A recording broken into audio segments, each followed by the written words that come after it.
Or you can get this one. Monroe EV? Looks like a Tesla Cybertruck and Ineos Grenadiers love child. Wait, Monroe, the same Monroe? Or is this a different Monroe?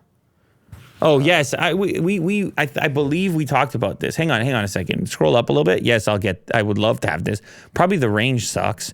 The electric SUV from Scottish startup is coming to the U.S. next year, intended for commercial purposes. But looking fit for adventure driving. I mean, the looks on this thing are incredible. But can you imagine drag coefficient over here? It's so boxy. More so than the Bronco, too. Oh, my God. It's just like, look how flat that nose is. Yeah. That nose looking like mine shortly after I busted mine. Yeah. Shortly after, like, flat. on impact, that was my nose on impact. I had to, like, squeeze it out and kind of rearrange it. But on impact, that's what I was looking like. I had a very low drag coefficient. Very. But look at the suspension and the wheel and tire combo over there. It's just rugged and beautiful. The paint job is looking pure military over here. This is the storage you need. Yeah, that's right. The brand new EV-only SUV from the UK startup Monroe combines mechanical four-wheel drive with electric power.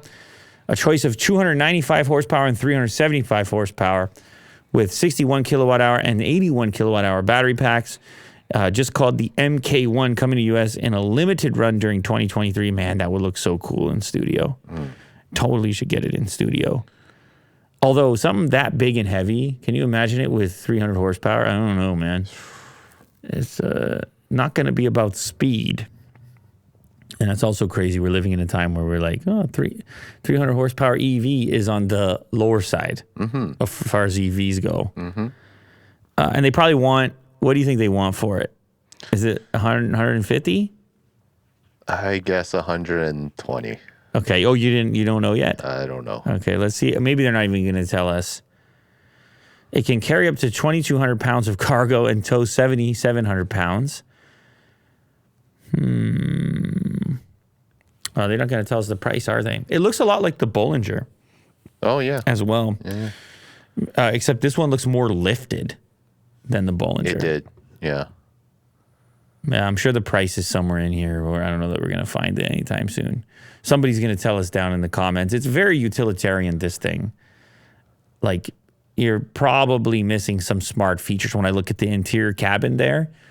Yeah. It's looking like an old school But it also looks very Land simple. Rover. Yeah. No, I like something about that. Yeah. I'm just saying I don't think the thing is going to be driving itself anytime soon there, Will. Let me look at the price here. Let me try to find the price. Well, I don't know. I don't even know if they've announced it, but you can take a crack if you're curious. I know the Bollinger stuff was, they say they're looking at 60,000 British pounds. That's not bad. I think it's around 100K, no? Is it? I don't know. I know that there's been all types of currency stuff going on, and this is not a pair that I compare very often. Okay, so they say it's going to start at 73,290.